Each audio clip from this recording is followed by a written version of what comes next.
Osho Shiva Sutra, talks on Sutras of Shiva, given at Osho Commune International, Pune, India.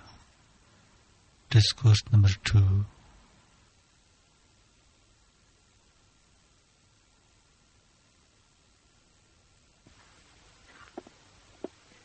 जागृत स्वप्न सुसुप्त भेदे तुर्या भोग संवित ज्ञानम जागृत स्वप्नो विकल्पाः अविवेको माया सुप्तम त्रितय भोक्ता वीरेशः। जागृत स्वप्न सुसुप्ति इन तीनों अवस्थाओं को पृथक रूप से जानने से तुरीयावस्था का भी ज्ञान हो जाता है।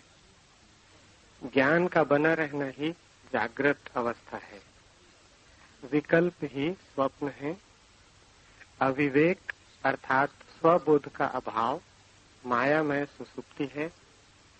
तीनों का भोक्ता वीरेश कहलाता है।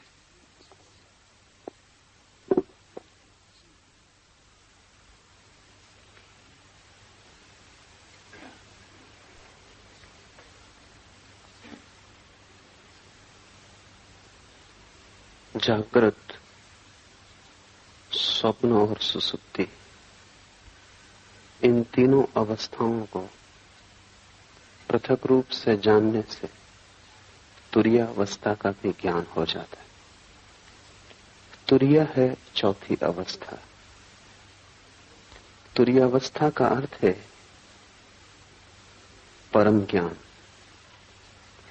तुरीयावस्था का अर्थ है कि किसी प्रकार का अंधकार भीतर न रह जाए, सभी ज्योतिर्मय हो उठे, जरा सा कोना भी अंतस का अंधकारपूर्ण न हो, कुछ भी न बचे भीतर जिसके प्रति हम जागृत नहीं हो गए। बाहर और भीतर सब और जागृति का प्रकाश फैल जाए। अभी जहां हम हैं वहां या तो हम जागृत होते हैं या हम स्वप्न में होते हैं या हम सुसुप्ति में होते हैं। चौथे का हमें कुछ भी पता नहीं। जब हम जागृत होते हैं तो बाहर का जगत तो दिखाई पड़ता है, हम खुद अंधेरे में होते हैं। वस्तुएं तो दिखाई पड़ती हैं लेकिन स्वयं का कोई बोध नहीं होता। संसार तो दिखाई पड़ता है लेकिन आत्मा की कोई प्रतीति नहीं होती। ये आधी जागृत अवस्था है, जिसको हम जागरण कहते हैं। सुबह नींद से उठकर वो अधूरा जागरण है, और अधूरा भी कीमती नहीं, क्योंकि व्यर्थ तो दिखाई पड़ता है और सार्थक दिखाई नहीं पड़ता। कूड़ा करकट तो दिखाई पड़ता है, हीरे अंधेरे में खो जाते। खुद तो हम दिखाई नहीं पड़ते कि कौन है, और सारा संसार दिखाई पड़ता है। दूसरी अवस्था है स्वप्न की। हम तो दिखाई पड़ते ही नहीं स्वप्न में, बाहर का संसार भी खो जाता है। सिर्फ संसार से बने हुए प्रतिबिंब मन में तैरते, उन्हीं प्रतिबिंबों को हम जानते और देखते। जैसे कोई दर्पण में देखता हो चांद को, या झील पर कोई देखता हो आकाश के तारों को। सुबह जागकर हम वस्तुओं को सीधा देखते हैं, स्वप्न में हम वस्तुओं के प्रतिबिंब देखते हैं, वस्तुएं भी नहीं दिखाई पड़ती। और तीसरी अवस्था है जिससे हम परिचित हैं, बाहर का जगत भी खो जाता है, वस्तुओं का जगत भी अंधेरे में हो जाता है, और प्रतिबिंब भी नहीं दिखाई पड़ते, स्वप्न भी तिरोहित हो जाता है। तब हम गहन अंधकार में पड़ जाते हैं। उसी को हम सुसुप्ति कहते हैं। सुसुप्ति में न तो बाहर का ज्ञान रहता न भीतर का। जागृत में बाहर का ज्ञान रहता है, और जागृत और सुसुप्ति के बीच की एक मध्य कड़ी है स्वप्न, जहां बाहर का ज्ञान तो नहीं होता लेकिन बाहर की वस्तुओं से बने हुए प्रतिबिंब हमारे मस्तिष्क में तैरते हैं और उन्हीं का ज्ञान होता है। चौथी अवस्था है तुरिया, वही सिद्धावस्था है। सारी चेष्टा उसी को पाने के लिए, सब ध्यान, सब योग तुरियावस्था को पाने के उपाय। तुरियावस्था का अर्थ है भीतर और बाहर दोनों का ज्ञान। अंधेरा कहीं भी नहीं, न तो बाहर और न भीतर, पूर्ण जागृति, जिसको हमने बुद्धत्व कहा है, महावीर ने जिनत्व कहा है। न तो बाहर अंधकार है न भीतर, सब तरफ प्रकाश हो गया है। वस्तुओं को भी हम जानते हैं, स्वयं को भी हम जानते हैं। ऐसी जो चौथी अवस्था है वो कैसे पाई जाए, इसके ही ये सूत्र है। पहला सूत्र है जागृत, स्वप्न और सुषुप्ति, इन तीनों अवस्थाओं को पृथक रूप से जान लेने से तुरियावस्था का ज्ञान हो जाता है। अभी हम जानते तो हैं लेकिन पृथक रूप से नहीं जानते। जब हम स्वप्न में होते हैं तब हमें पता नहीं चलता कि मैं स्वप्न देख रहा हूं, तब तो हम स्वप्न के साथ एक हो जाते। सुबह जाग के पता चलता है कि रात सपना देखा, लेकिन अब तो वो अवस्था खो चुकी। जब अवस्था होती है तब हम पृथक रूप से नहीं जान पाते, तादात्म्य हो जाता है। स्वप्न में लगता है कि हम स्वप्न हो गए, सुबह जाग के लगता है कि अब हम स्वप्न नहीं है, लेकिन अब हमारा तादात्म्य जागृत से हो जाता है। हम कहते हैं अब मैं जाग गया, लेकिन तुमने कभी सोचा कि रात तुम फिर सो जाओगे और ये तादात्म्य भी भूल जाएगा, फिर सपना आएगा और तुम सपने के साथ एक हो जाओगे। जो भी तुम्हारी आंख पर आ जाता है तुम उसी के साथ एक हो जाते हो, जबकि तुम सभी से पृथक हो। ये ऐसा ही है जैसे वर्षा आए और तुम समझने लगो कि मैं वर्षा हो गया, फिर गर्मी आए और तुम समझो कि मैं गर्मी हो गया, और फिर शीत आए और तुम समझो कि मैं शीत हो गया। लेकिन ये तीनों मौसम तुम्हारे आसपास हैं, तुम इन तीनों से अलग हो। बचपन था तो तुमने समझा कि मैं बच्चा हूं, जवान हुए तो तुमने समझ लिया कि मैं जवान हूं, बूढ़े हुए तो तुम समझ लोगे कि मैं बूढ़ा हूं, लेकिन तुम तीनों के पार हो। अगर तुम पार न होते तो बच्चा जवान होता कैसे? तुम्हारे भीतर कुछ है जो बचपन को छोड़ सका और जवान हो सका। वो कुछ बचपन और जवानी दोनों से अलग है। स्वप्न में तुम खो जाते हो, जागकर फिर तुम्हें लगता है सपना झूठ था। तुम्हारे भीतर कोई चेतना का तत्व है जो यात्रा करता है। स्वप्न, सुसुप्ति, जागृत तुम्हारे यात्रा के पड़ाव, तुम नहीं हो। और जैसे ही तुम इस बात को समझ पाओगे कि तुम पृथक हो, अलग हो, वैसे ही चौथे का जन्म शुरू हो जाए। वो पृथकता ही चौथा है। महावीर ने इसके लिए बहुत कीमती शब्द प्रयोग किया। महावीर कहते हैं भेद विज्ञान। वे कहते हैं सारा विज्ञान अध्यात्म का भेद को साफ साफ कर लेने में, वही इस शिव सूत्र का अर्थ है कि तुम्हें तीनों अवस्थाएं अलग अलग हैं, इसका पता चल जाए। जैसे ही तीनों अवस्थाओं को तुम अलग अलग जान लोगे, तुम ये भी जान लोगे कि मैं तीनों से अलग हूं। तुम्हें भेद की कला आ गई। अभी हमारी मनोदशा ऐसी है कि जो भी हमारे सामने होता है हम उसी के साथ एक हो जाते। किसी ने तुम्हें गाली दी, क्रोध उठा, उस क्षण में तुम क्रोध के साथ एक हो जाते। तुम भूल ही जाते हो कि क्षण भर पहले क्रोध नहीं था, तब भी तुम थे। क्षण भर बाद क्रोध फिर चला जाएगा, तब भी तुम रहोगे। तो क्रोध बीच में आया हुआ धुआं है। उसने तुम्हें कितना ही घेर लिया हो, लेकिन वो तुम्हारा स्वभाव नहीं।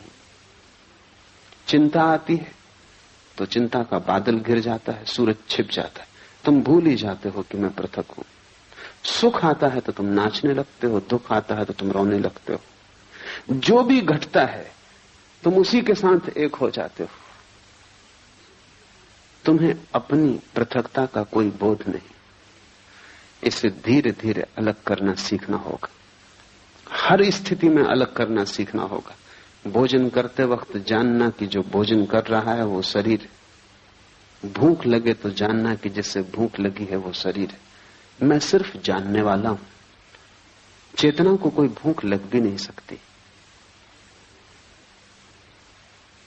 गर्मी लगे और पसीना बहे तो जानना कि वो शरीर पर घट रहा है। इसका यह अर्थ नहीं कि तुम गर्मी में बैठे रहना और पसीना बहने देना। हटना, सुविधा बनाना, लेकिन शरीर के लिए ही सुविधा बनाई जा रही। तुम सिर्फ जानने वाले हो। धीरे धीरे प्रत्येक घटना जो तुम्हें घेरती है तुम उससे अपने को अलग करते जाना। कठिन है पृथक करना, क्योंकि बहुत बारीक फासला है।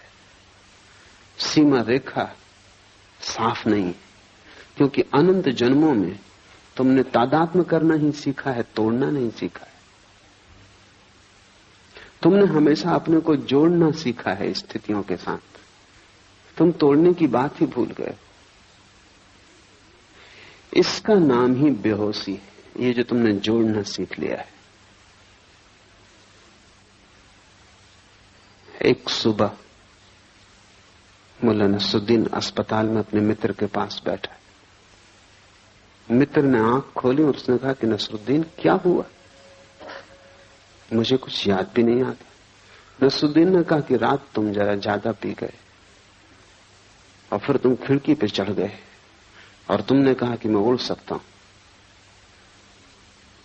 और तुम उड़ गए। 3 मंजिल मकान पर थे। घटना जाहिर है, सब हड्डियां पसलियां टूट गई।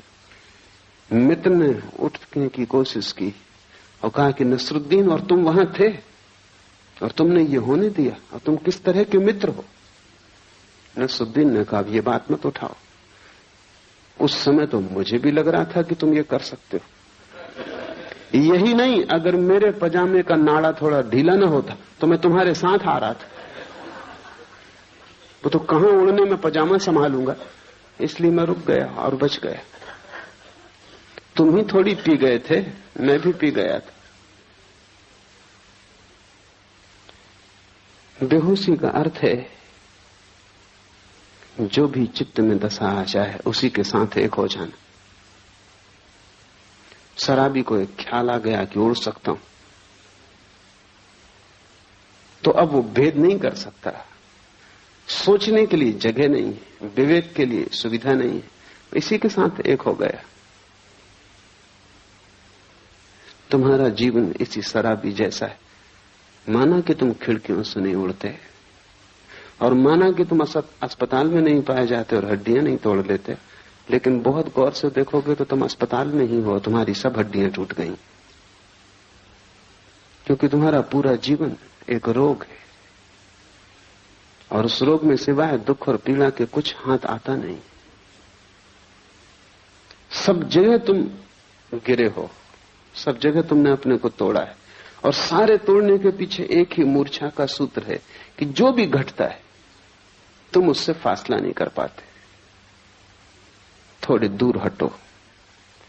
एक एक कदम लंबी यात्रा है, क्योंकि हजारों लाखों जन्मों में जिसको बनाया है उसको मिटाना भी आसान नहीं होगा, पर टूटना हो जाता है, क्योंकि वही सत्य है। तुमने जो भी बना लिया है वो असत्य है। इसलिए हिंदू इसे माया कहते हैं। माया का अर्थ है कि तुम जिस संसार में रहते हो वो झूठ है।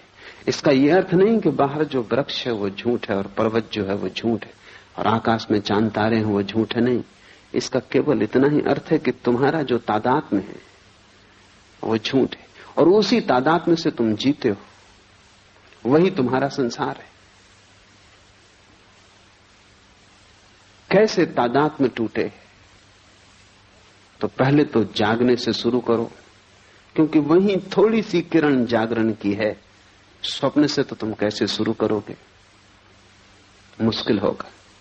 और सुसुप्ति का तो तुम्हें कोई पता नहीं, वहां तो सब होश खो जाता है।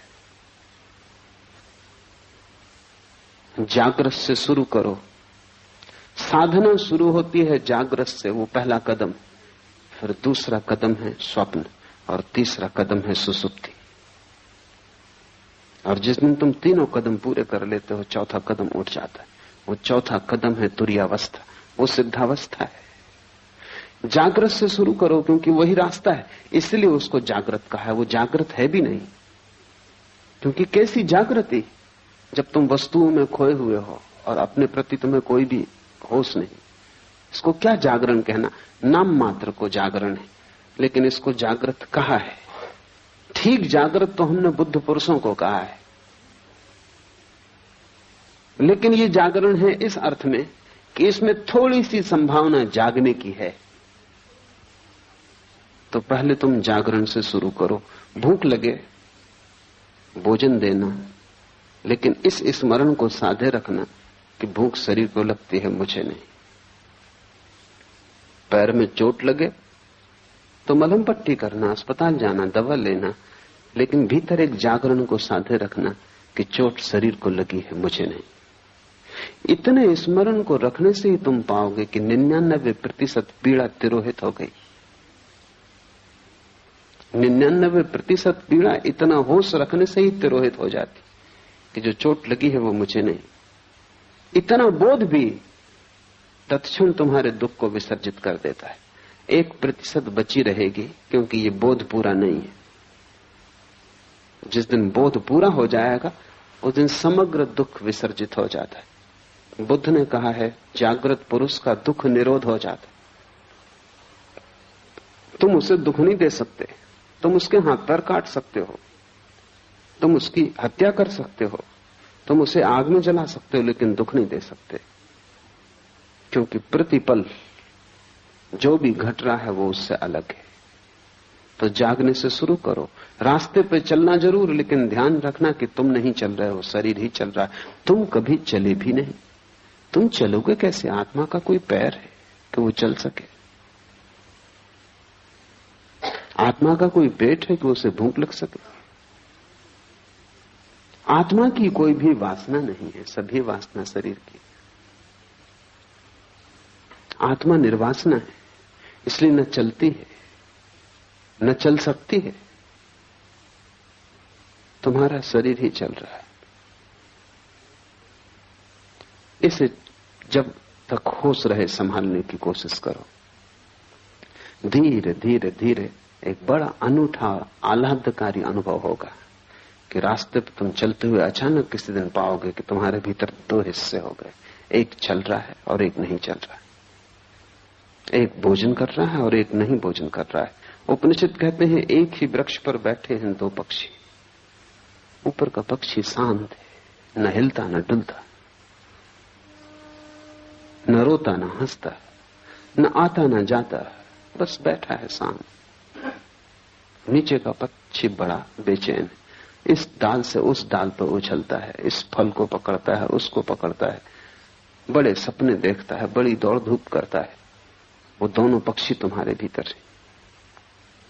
वो जो वृक्ष है वो तुम हो। एक तुम्हारे भीतर पक्षी है जो कभी हिला डुला नहीं, जो बस बैठा देख रहा है। उस पक्षी को हमने साक्षी कहा है। जीसस ने कहा है एक ही बिस्तर पर तुम सोते हो, उसमें एक मरा हुआ है और एक सदा जीवित, और एक सदा से मरा हुआ है और एक सदा जीवित रहेगा। वो बिस्तर तुम ही हो।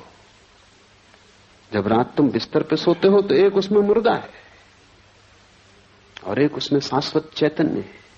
पर फर्क करना, फासला करना, कठिन श्रम, उद्यम की जरूरत है। तो पहले तो तुम दिन से कोशिश करो।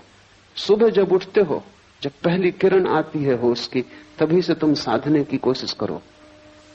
हजारों प्रयास करोगे तब कहीं एक प्रयास सफल होगा, पर एक भी सफल हो जाए तो तुम पाओगे कि हजारों साल भी मेहनत करनी महंगी नहीं थी।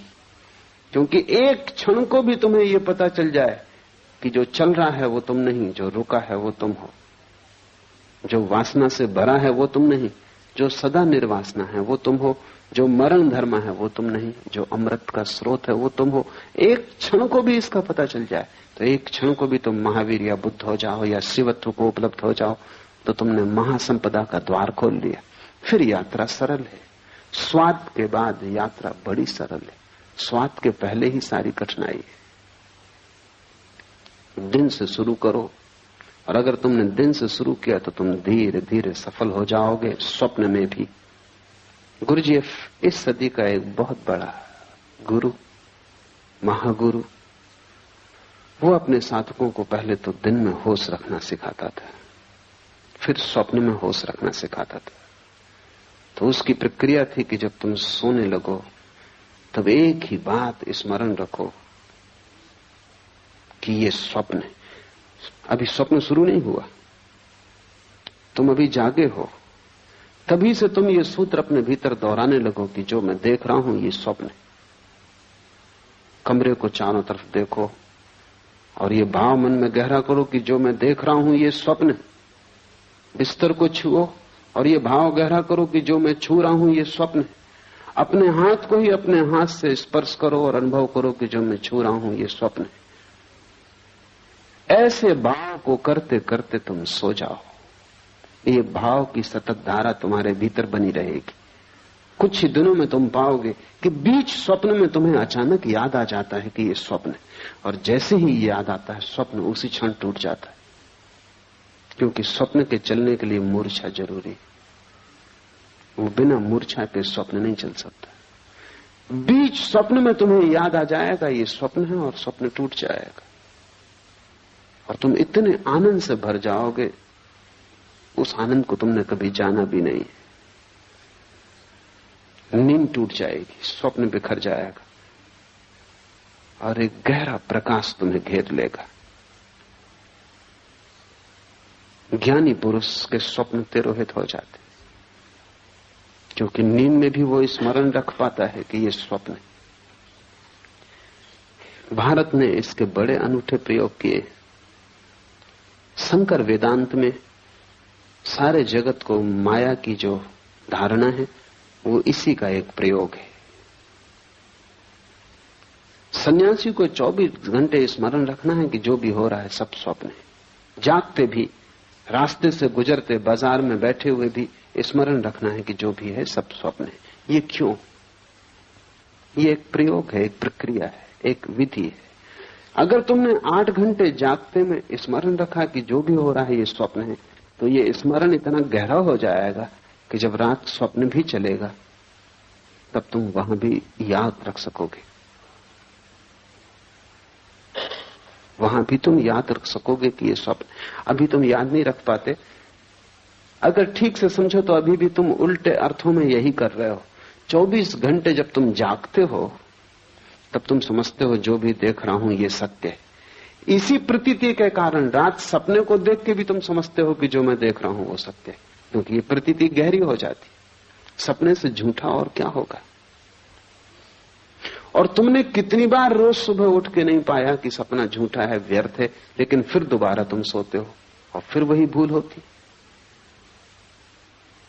क्यों ये भूल बार बार होती? इस भूल के पीछे कोई बहुत गहरा कारण होना चाहिए। वो कारण यह है कि तुम जो भी देखते हो जागृत में उसको तुम समझते हो ये सत्य। जब सब कुछ देखा हुआ तुम सत्य मानते हो, तो रात तुम सपने को देखते हो, उसको तुम असत्य कैसे मानोगे? उसको भी तुम सत्य मान लेते हो। इससे उल्टा प्रयोग माया का है। तुम जो भी देखते हो उसे दिन भर स्मरण रखते हो कि यह असत्य, बार बार भूलते हो, फिर याद को संभालते हो, फिर स्मरण लाते हो कि यह असत्य है। ये सब जो मैं देख रहा हूं चारों तरफ एक बड़ा नाटक है, और मैं दर्शक से ज्यादा नहीं। मैं भोगता नहीं हूं, करता नहीं हूं, सिर्फ साक्षी हूं। इस भाव को अगर तुम संभालते हो तो इसकी भीतर धारा बन जाती। तब रात सपना टूट जाता है, और जिसका सपना टूट गया उसकी बड़ी उपलब्धि है। जब सपना टूट जाए तो फिर तीसरा चरण उठाया जा सकता है।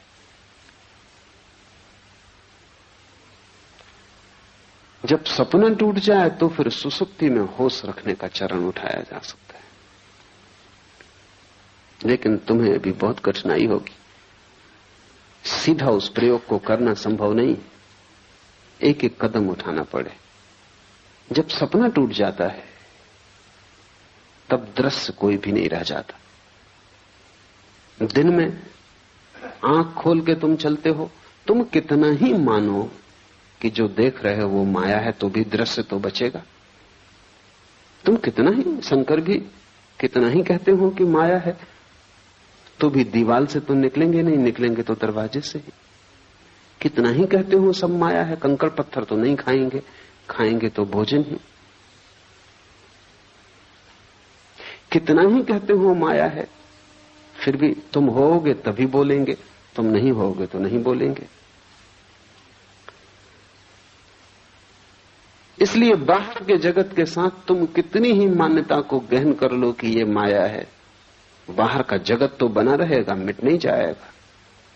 कोई पत्थर मारेगा फेंक कर तो सिर टूटेगा, खून बहेगा, तुम दुखी मत होगे, तुम पीड़ा नहीं लोगे, तुम कहोगे सब माया है, तुम अपने को दूर रखोगे, लेकिन फिर भी घटना तो घटेगी। लेकिन स्वप्न में एक अनूठी बात है, वो बिल्कुल माया है, इसलिए वहां एक अनूठा प्रयोग हो जाता है। जैसे ही तुम समझते हो कि सपना माया है, सपना खो जाता है, दृश्य विलीन हो जाता है। और जब दृश्य विलीन हो जाता है तभी दृष्टा के प्रति आंख जा सकती। जब तक दृश्य मौजूद रहता है तब तक तुम बाहर ही देखते हो, क्योंकि दृश्य आकर्षित करता रहता है। जब दृश्य खो जाता है, पर्दा खाली हो जाता है, पर्दा भी नहीं रह जाता, तब तुम अकेले छूटते हो। इसलिए ध्यानी आंख बंद करके ध्यान करता है, क्योंकि इस संसार को माया कहना एक विधि है।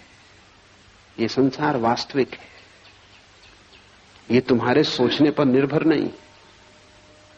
अगर ये स्वप्न भी है तो ब्रह्म का है, ये तुम्हारा स्वप्न नहीं है। लेकिन तुम्हारे निजी सपने हैं, वे रात में घटते हैं। इसलिए बड़ी क्रांतिकारी घटना तो तब घटती है जब तुम निजी स्वप्न को तोड़ देते हो। आकाश खाली हो जाता है, वहां देखने को कुछ नहीं बचता। नाटक समाप्त हुआ, घर जाने का वक्त आ गया। अब तुम करोगे भी क्या बैठे बैठे? इस घड़ी में अचानक आंख मुड़ती है, क्योंकि बाहर कुछ भी खोजने को नहीं रह जाता, देखने को नहीं रह जाता, सोचने को नहीं रह जाता, कोई दृश्य नहीं बचता। तो जो ऊर्जा दृश्य की तरफ जाती थी वो स्वयं की तरफ मुड़ती। स्वयं की तरफ मुड़ती हुई ऊर्जा ही ध्यान है। और जैसे ही स्वयं की तरफ मुड़ती, तब तुम सुसुप्ति में भी होश रख सकते हो, क्योंकि तुम तो होते हो।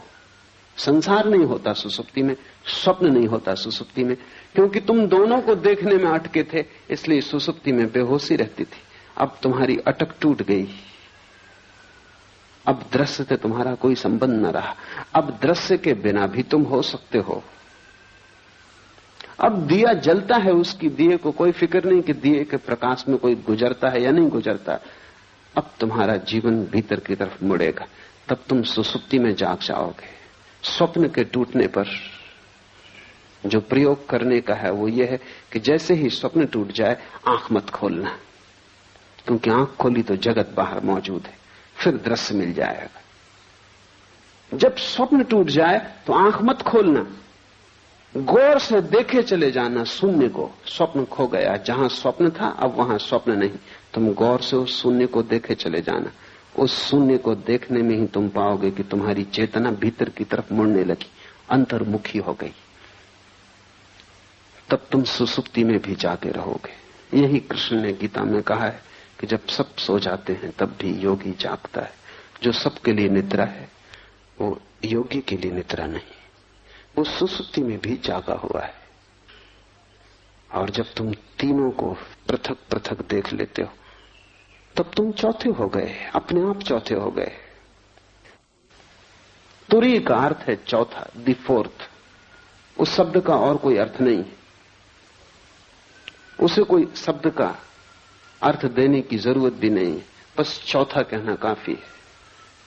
क्योंकि सभी अर्थ उसको बांध लेंगे, सभी शब्दों से बांध लेंगे, सिर्फ इशारा काफी है, क्योंकि वो अनंत है और असीम है। जैसे ही तुम तीन के बाहर हुए तुम परमात्मा हो। इन तीन में तुम प्रविष्ट हो गए हो, इसीलिए संकीर्ण हो गए हो। ये ऐसा ही है जैसे कि तुम खुले आकाश से एक टनल में, एक बोगदे में प्रवेश कर जाओ और बोगदा छोटा होता जाए। इंद्रियों तक आते आते तुम बिल्कुल संकीर्ण हो गए हो। पीछे लौटना है। जैसे जैसे तुम पीछे लौटते हो तुम्हारा आकाश बड़ा होता जाता है। जिस क्षण तुम तीनों के पार अपने को देख लेते हो उस दिन तुम महाकाश हो, उस दिन तुम परमात्मा हो। ऐसे ही जैसे कि कोई आदमी दूरबीन से देखता है आकाश को, दूरबीन का छोटा सा छेद वो अपनी सारी आंखों को उसी पर लगा देता है, फिर दूरबीन से आंखें हटाता है, तब उसे पता चलता है कि मैं दूरबीन नहीं हूं। तुम भी आंख नहीं हो, लेकिन आंख पर तुम कई जन्मों से टिके हो। तुम कान नहीं हो, लेकिन कान से तुम कई जन्मों से सुन रहे हो।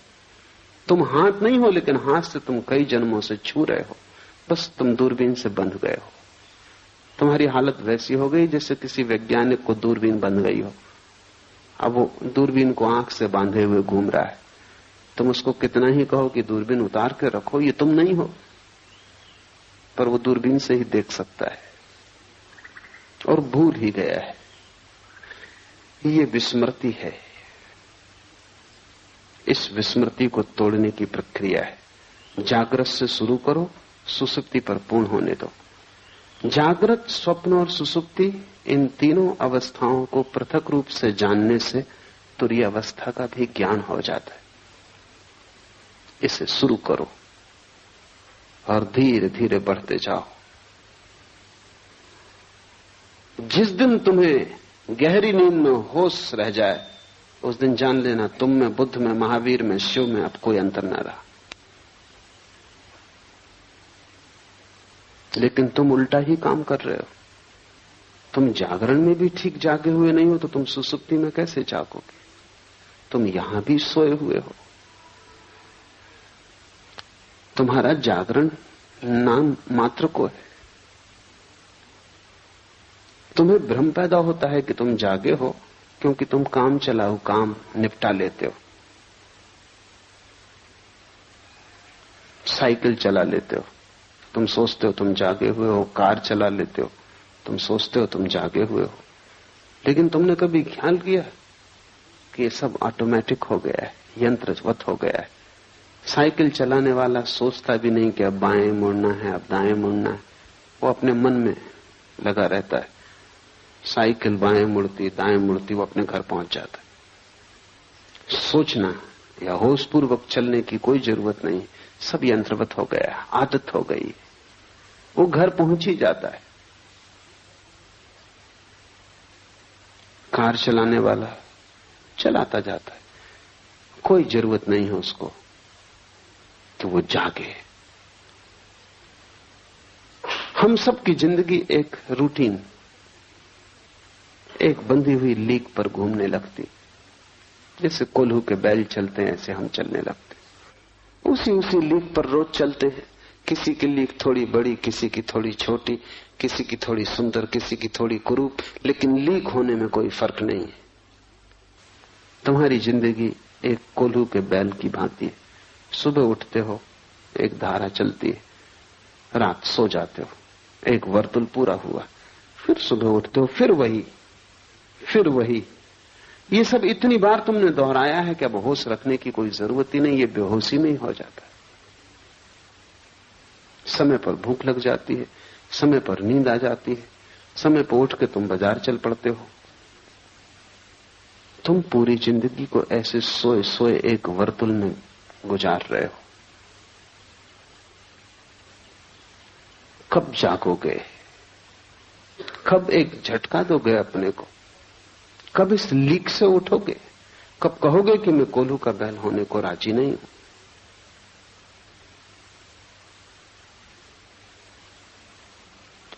जिस दिन तुम्हें झटका देने का ख्याल आ जाएगा उसी दिन से परमात्मा की यात्रा शुरू हो जाती। मंदिर जाने से तुम धार्मिक नहीं होते, क्योंकि वो भी तुम्हारी कोल्हू की लीक का हिस्सा है। तुम वहां भी चले जाते हो। क्योंकि तुम सदा जाते रहे हो, क्योंकि तुम्हारे माँ बाप जाते रहे, उनके माँ बाप जाते रहे इसी मंदिर में, इसी शास्त्र को तुम पढ़ते रहे हो, तो तुम पढ़ते चले जाते हो। लेकिन ये कोल्हू की लीक है। क्या तुम कभी होशपूर्वक मंदिर गए? होशपूर्वक अगर तुम जा सको तो मंदिर जाने की जरूरत न रह जाएगी। जहां होश हो जाएगा तो वहीं पाओगे मंदिर। होश मंदिर है। लेकिन ईसाई चला जा रहा है चर्च की तरफ, सिख चला जा रहा है गुरुद्वारा की तरफ, हिंदू चला जा रहा है मंदिर की तरफ, बंधे हुए अपनी अपनी लीक पर। तुम्हारी ये सोई सोई अवस्था तुम्हारे अतिरिक्त कोई भी नहीं तोड़ सकता। तो पहली बात जान लेनी जरूरी है कि तुम्हारा जागृत भी सोया हुआ है और योगी का सुसुप्ति भी जागी हुई होती। तुम बिल्कुल उल्टे योगी हो। और जिस दिन तुम इससे विपरीत हो जाओगे उसी दिन जीवन का सार सूत्र तुम्हारे हाथ आ जाएगा। तीनों को अलग अलग जान लो तो जानने वाला तीनों से अलग हो जाता है। तुम मात्र ज्ञान हो, इसके अतिरिक्त कुछ भी नहीं। तुम सिर्फ होश मात्र हो, लेकिन तीनों से अपने को तोड़ो। पढ़ता था मैं एक सूफी फकीर के संबंध में, जुन्नत के बाबत। कोई उसे गाली दे जाता तो वो कहता कि कल आके उत्तर दूंगा। कल जाके कहता कि अब उत्तर की कोई जरूरत नहीं। तो आदमी पूछता कि कल मैंने गाली दी, कल तुमने क्यों उत्तर न दिया? कि तुम अनूठे आदमी हो, गाली किसी को दो तो वो उसी वक्त उत्तर देता, क्षण भर नहीं रुकता। जुन्नत ने कहा कि मेरे गुरु ने कहा है कि अगर जल्दी की तो मूर्छा हो जाती, तो थोड़ा वक्त देना। कोई गाली दे उसी वक्त अगर उत्तर दिया तो उत्तर मूर्छा में दिया जाएगा, क्योंकि गाली तुम्हें घेरे होगी, उसका ताप तुम्हें पकड़े होगा, उसका धुआं अभी आंखों में होगा। थोड़ा बादल को गुजर जाने दो, 24 घंटे का वक्त दो, फिर उत्तर देना। और जुन्नत कहता कि मेरा गुरु बहुत चालबाज आदमी था, क्योंकि जब से मैं उत्तर ही नहीं दे पाया। 24 घंटा कोई रुक जाए क्रोध करने को तो तुम सोचते हो क्रोध कर पाएगा? 24 मिनट भी रुक जाए तो क्रोध असंभव है, 24 सेकंड रुक जाए तो क्रोध असंभव है। सच तो यह है कि 1 सेकंड भी अगर रुक जाए और देख ले तो क्रोध असंभव है। लेकिन तुम रुकते ही नहीं। उधर किसी ने गाली दी, जैसे किसी ने बिजली का बटन दबाया, इधर तुम्हारा पंखा चला। इसमें रत्ती भर का फासला नहीं है, इसमें जरा सी भी संद नहीं है, और तुम सोचते हो कि तुम बड़े होशपूर्ण हो। तुम मालिक भी नहीं हो अपने। बेहोश आदमी अपना मालिक हो भी नहीं सकता। कोई भी बटन दबाता है और तुम्हें चलाता है। कोई आया, तुम्हारी खुशामद की और तुम खिलखिला गए, गदगद हो गए।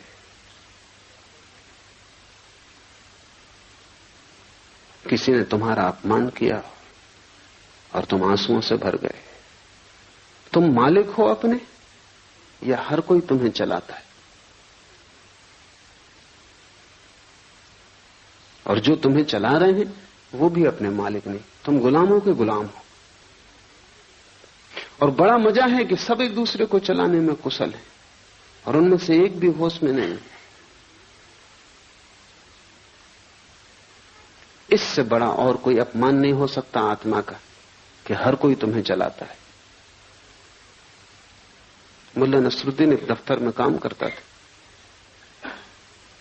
सभी नाराज थे उसके काम से, क्योंकि काम तो कुछ था ही नहीं। या तो वो सोया रहता या झपकी खाता रहता। आखिर दफ्तर के लोग परेशान इतने हो गए कि धीरे धीरे लोगों ने उसको कहना भी शुरू कर दिया। मालिक ने भी कहा, डांटा डपटा भी, लेकिन उसमें कुछ फर्क न हुआ। इतना अपमान और सब उपद्रव के कारण उसने इस्तीफा दिया। बदलना तो मुश्किल था, इस्तीफा देना आसान था। बहुत से लोग जो संसार से भागते हैं सन्यास की तरफ, वो इस्तीफा दे रहे हैं। बदलना तो मुश्किल है, इस्तीफा देना सदा आसान है। उसने इस्तीफा दिया, सारा दफ्तर प्रसन्न हुआ इस्तीफे से। लोग इतने प्रसन्न हो गए कि मालिक ने कहा कि अब वो जब अपनी तरफ से जा रहा है तो विदाई समारोह करना उचित है। और हम इतने परेशान थे इससे, और ये छोड़ रहा है, और छुड़ाने का कोई उपाय नहीं था, एक बोझ हो गया था, इसलिए ठीक से, और सच में ही खुश थे वो, इसलिए विदाई समारोह काफी अच्छी तरह आयोजित किया। मिठाई, खाना पीना सब इकट्ठे हुए। नसरुद्दीन बड़ा हैरान हुआ, और सभी ने दो दो शब्द उसकी प्रशंसा में भी कहे, क्योंकि विदाई के वक्त नसरुद्दीन खड़ा हुआ गदगद, आंख से आंसू झर रहे हैं। उसने कहा, मैं अपना इस्तीफा वापस ले, मुझे पता ही नहीं था कि तुम सब इतना प्रेम मेरे लिए करते। अब इस जीवन में यहां से जाने का कोई कार्य नहीं।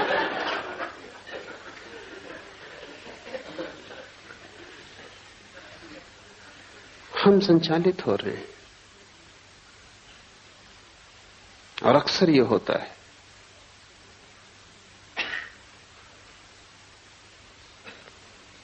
कि चारों तरफ पूरा संसार एक एक व्यक्ति को चला रहा है, और मौसम चारों तरफ बदलता रहता है, हजारों तरह के लोग हैं। इसलिए तुम्हारे भीतर एक गहरा विभ्रम और एक कंफ्यूजन होगा ही, क्योंकि तुम एक से चालित नहीं हो। एक से चालित तो वही है जो भीतर जागा हुआ है।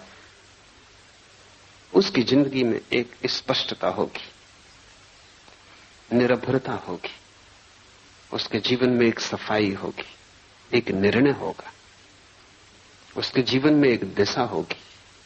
तुम्हारे जीवन में कोई दिशा नहीं हो सकती। तुम तो ऐसे जैसे कोई आदमी भीड़ में धक्के में चलता है, वो चल भी नहीं रहा, लेकिन भीड़ इतना धक्का दे रही है कि खड़ा भी नहीं रह सकता। कोई बाएं धक्का देता है तो वो बाएं चला जाता है, कोई दाएं धक्का देता है तो वो दाएं चला जाता है। तुम्हारी पूरी जिंदगी भीड़ में चलती हुई है। तुम गौर से देखो, समझ में आ जाएगा। कोई कुछ कह रहा है वो तुम करते हो, फिर कोई कुछ और कहता है वो तुम करते हो, फिर तुम्हारे भीतर इतने विरोधाभास हो जाते।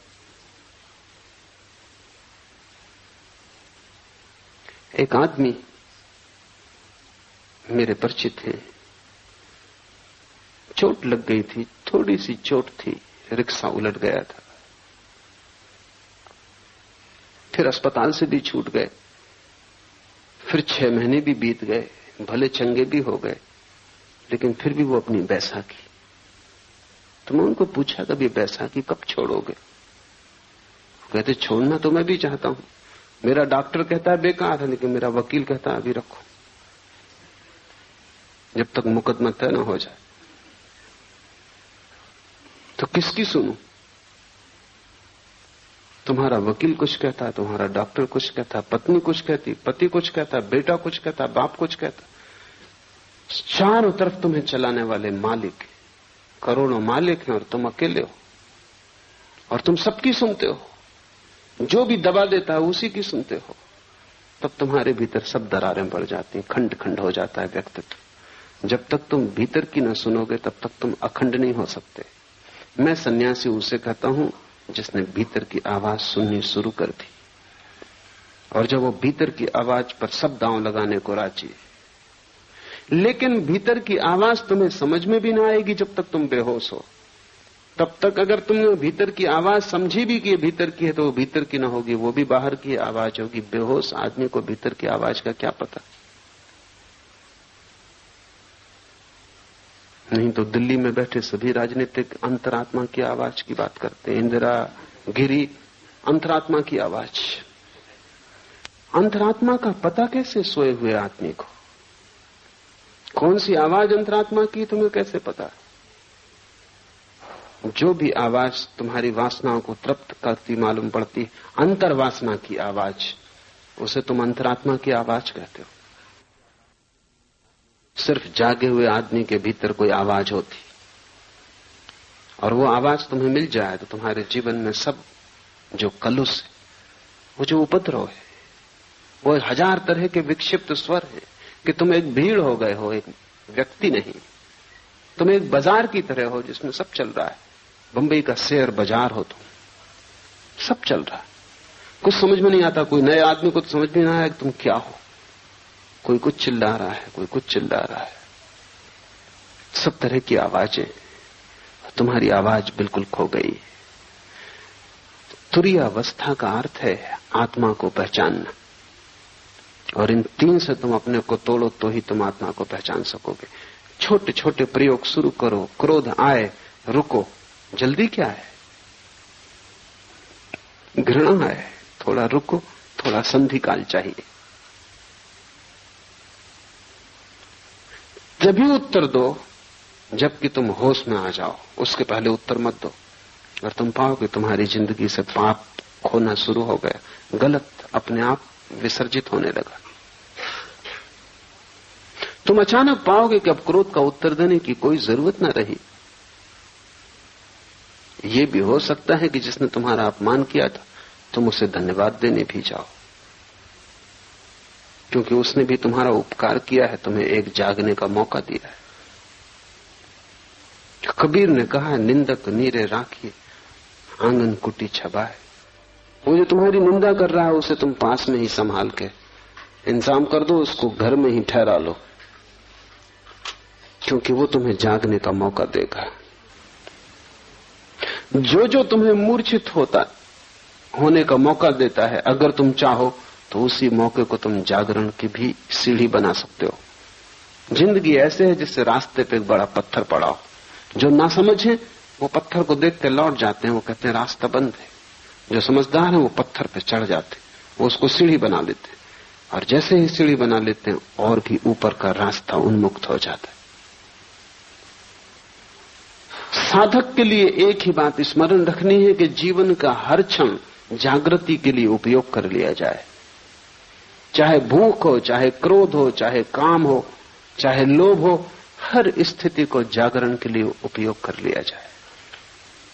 रत्ती रत्ती तुम इस तरह इकट्ठा करोगे जागरण, तो तुम्हारे भीतर ईंधन इकट्ठा हो जाएगा। उस ईंधन से जो ज्वाला पैदा होती है उसमें तुम पाओगे कि तुम न तो जागृत हो, न तुम स्वप्न हो, न तुम सुसुप्ति हो, तुम तीनों के पार पृथक हो। ज्ञान का बना रहना ही जागृत अवस्था है। बाहर की वस्तुओं के ज्ञान का बना रहना जागृत अवस्था है। विकल्प ही स्वप्न है।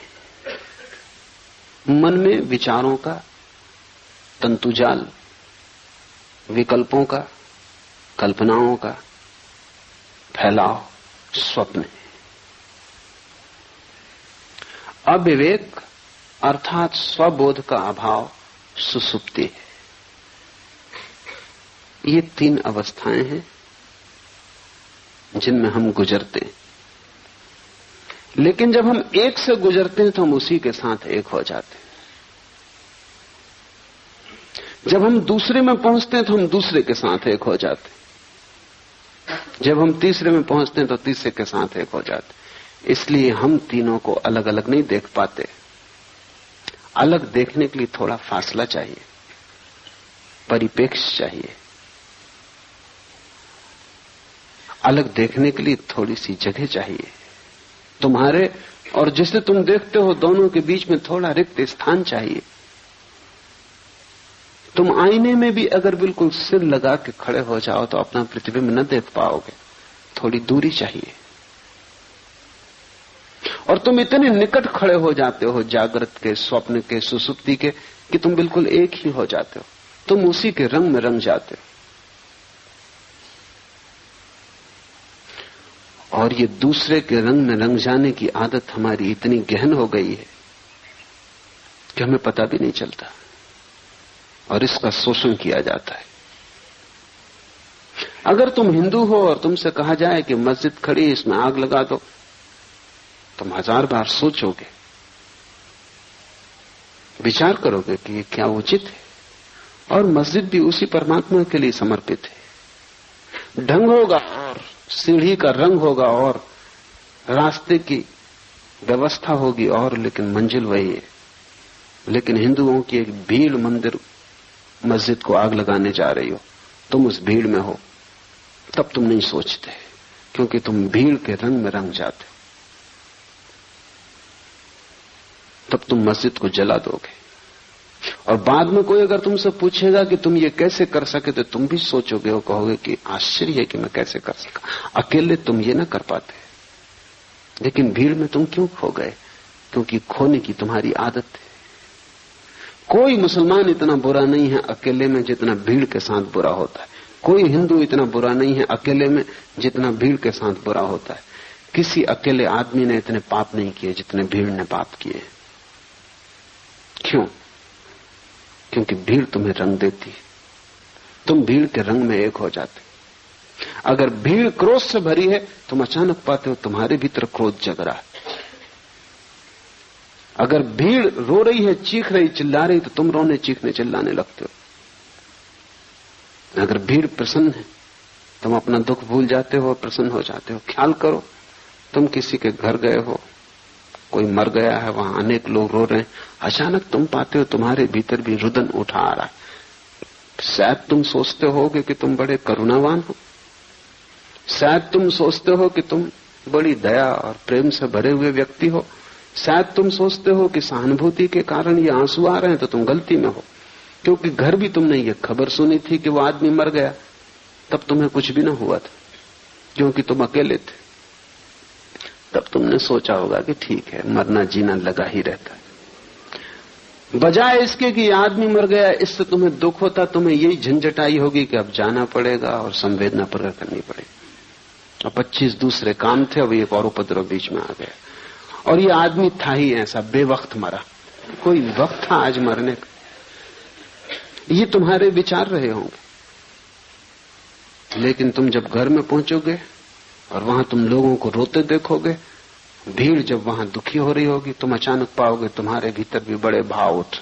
ये भाव 2 कौड़ी के और खतरनाक है, क्योंकि भीड़ तुम्हें रंगे दे रही है। तुम अपने को बचाना। ऐसी सहानुभूति किसी मतलब की नहीं जो भीड़ से आती हो, जो तुम्हारे हृदय से ना आती हो। तुमने देखा कि दुखी, बेचैन, परेशान लोग भी होली के हुल्लड़ में बड़े आनंदित दिखाई पड़ने लगते। वो भी नाचने गाने लगते, गुलाल उड़ाने लगते। जिनकी जिंदगी में गुलाल बिल्कुल भी नहीं है और जिनकी जिंदगी में कभी कोई खुशी, कोई गीत नहीं देखा गया, अचानक रास्तों पर रंग फेंक रहे। हुआ क्या इनको? यही आदमी कल चला जा रहा था, मरा मरा, इसका पैर नहीं उठ रहा था, इसकी जिंदगी ऐसी थी जैसे सुसुप्त, और यही आदमी आज नाच रहा है। भीड़ ने रंग दिया ऐसे। साधक को भीड़ से सावधान होना चाहिए। तुम अपनी आवाज खोजो, अपना स्वर खोजो।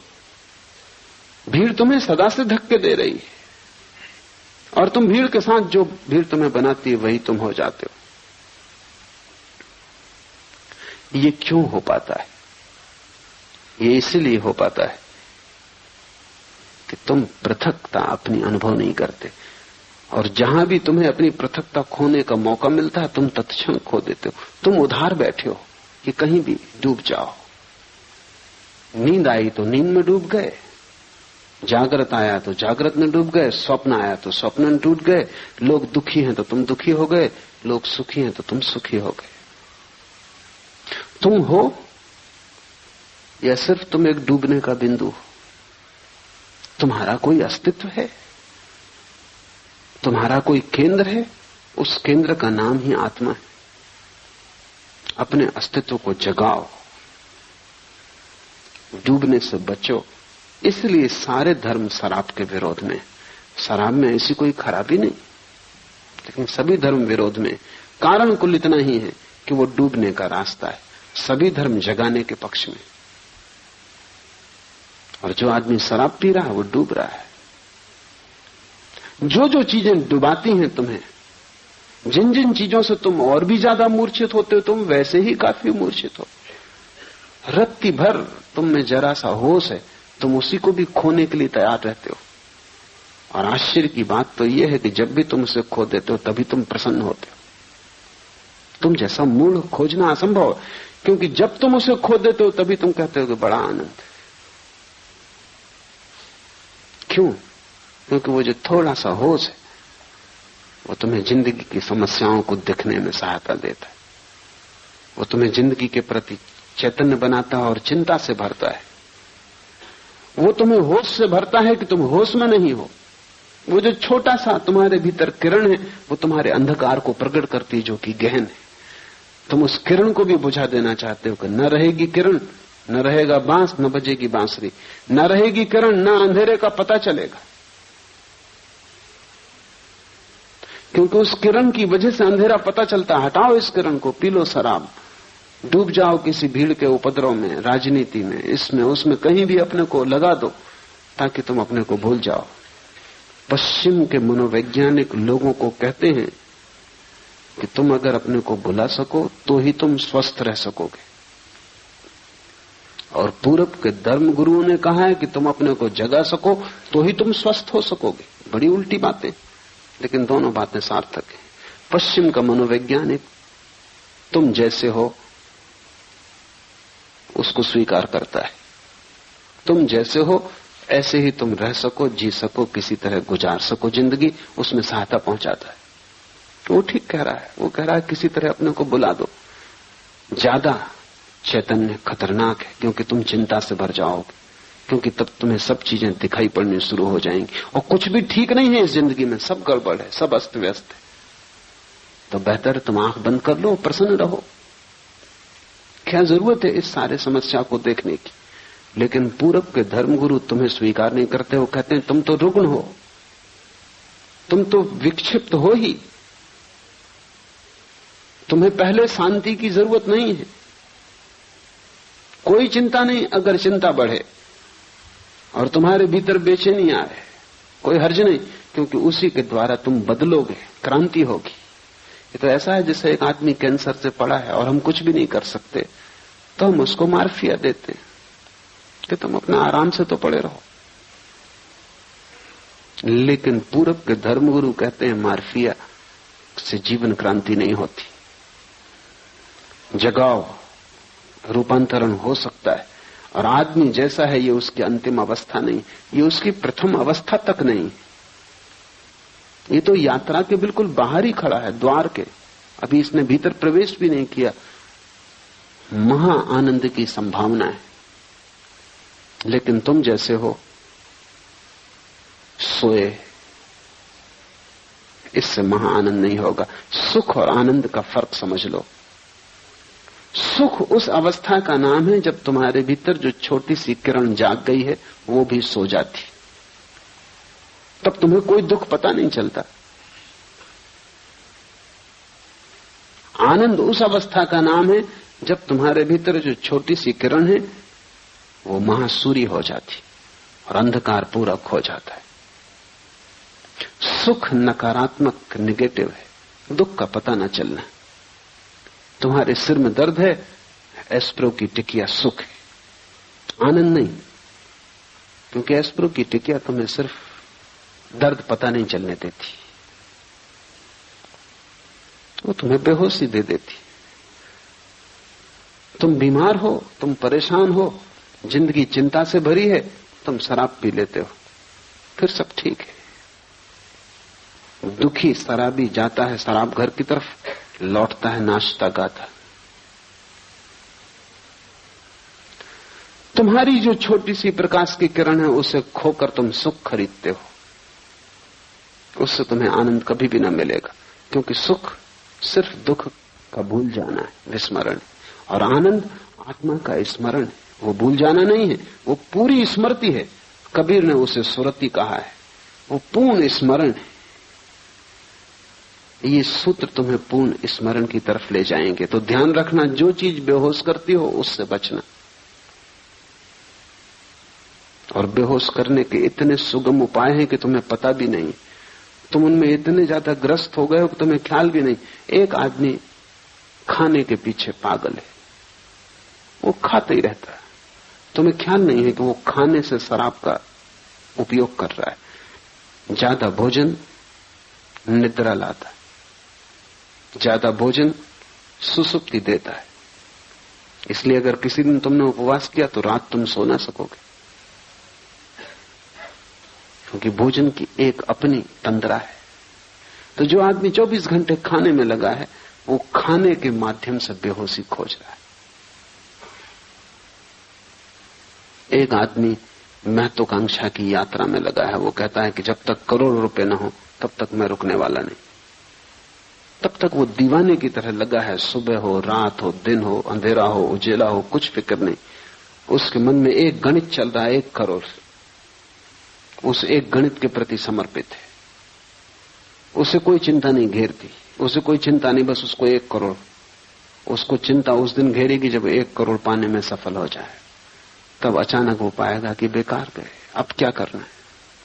मैंने सुना है एक पागलखाने में 3 आदमी बंद थे एक ही कोठरी में, क्योंकि एक ही साथ पागल हुए थे, तीनों पुराने साथी थे, एक दूसरे को रंग दिया होगा।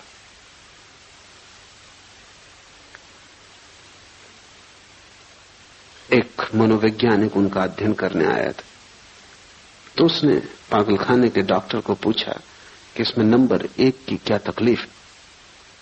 उसने कहा, ये नंबर 1 एक रस्सी में लगी हुई गांठ को खोलने का उपाय कर रहा था और खोल नहीं पाया, उसी में पागल हुआ। और ये दूसरा क्या कर रहा था, ये भी वही गांठ खोल रहा था रस्सी में लगी, और खोलने में सफल हो गया और इसीलिए पागल हुआ।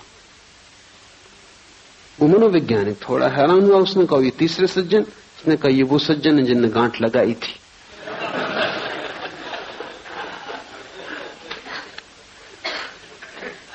कोई गांठ लगा रहा है, कोई गांठ खोल रहा है, कोई सफल हो जाता है, कोई असफल हो जाता है, इससे कोई फर्क नहीं पड़ता, सब पागल हो जाते। लेकिन लोग गांठ लगाने खोलने में उलझे क्यों हैं? अपने से बचने के लिए। स्वयं से बचने की तरकीबें, नहीं तो स्वयं का सामना करना पड़ेगा। न कोई महत्वाकांक्षा है, न दिल्ली जाना है, न कोई राजनीति करनी है, न कोई चुनाव लड़ना है, न धन कमाने का कोई पागलपन है। फिर आप अपने से कैसे बचोगे? फिर कहीं ना कहीं खुद से मिलना हो जाएगा। वो भय कि कहीं खुद से मिलना ना हो जाए, उससे हाथ पैर कपते।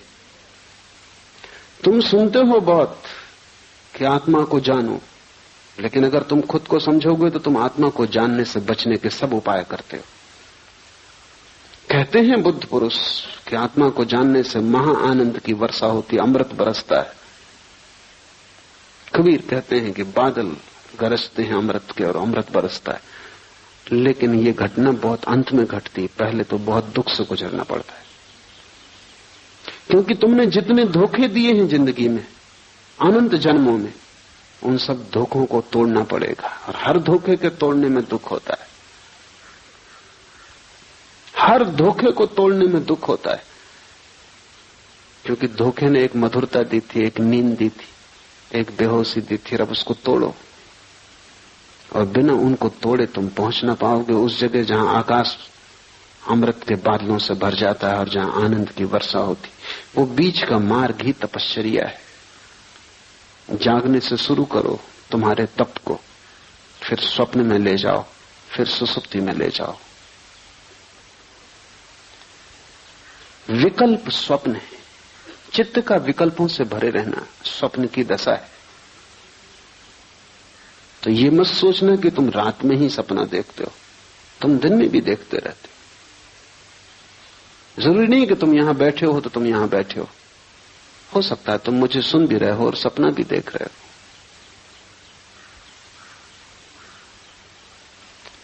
तुम्हारे भीतर 24 घंटे एक अंतर्धारा सपने की चलती रहती। जागने में भी भीतर तो एक सपना तुम्हें घेरे ही रहता है, कुछ ना कुछ चलता ही रहता है। कभी भी आंख बंद करो और तुम पाओगे कि भीतर कुछ चल रहा है।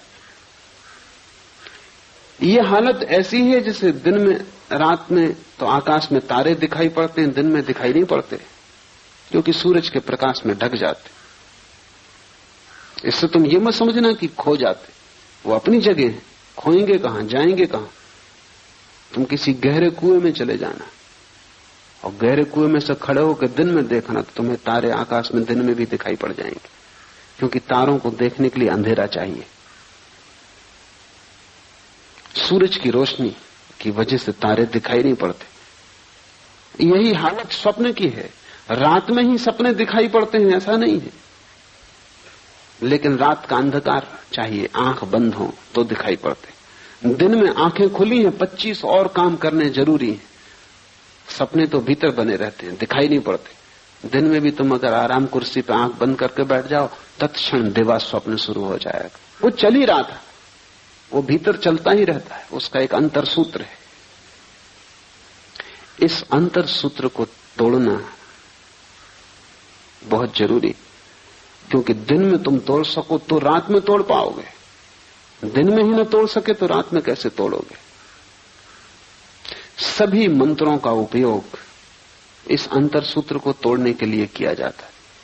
जैसे कि कोई एक आदमी को मंत्र दे दिया उसके गुरु ने कि तू काम कर, बाजार जा, सामान बेच, खरीद, लेकिन भीतर राम राम राम की अंतर्ध्वनि चलने दे। ये क्या है? अगर तुम काम करते वक्त भीतर राम की अंतर्ध्वनि चलने दो तो वो जो शक्ति स्वप्न बनती थी, स्वप्न की धारा बनती थी, वो राम की धारा बन जाएगी, क्योंकि वही शक्ति है जो भीतर सपना बनती। तो भीतर तुमने एक अपना ही सपना पैदा कर लिया, राम राम राम राम। बाहर तुम सब काम करते हो और भीतर तुम राम का अनुस्मरण करते हो। तो वो जो शक्ति तुम्हारे भीतर खाली पड़ी सपना देखती थी, वो राम का स्मरण बन जाएगी। इससे कुछ राम नहीं मिल जाएंगे, लेकिन सपने के तोड़ने में सहायता मिलेगी। और जिस दिन तुम रात नींद में भी पाओगे कि सपना नहीं चल रहा बल्कि राम की धारा चल रही, उस दिन समझ लेना कि दिन में सपना टूट गया। तो मंत्र की सफलता नींद में पता चलती।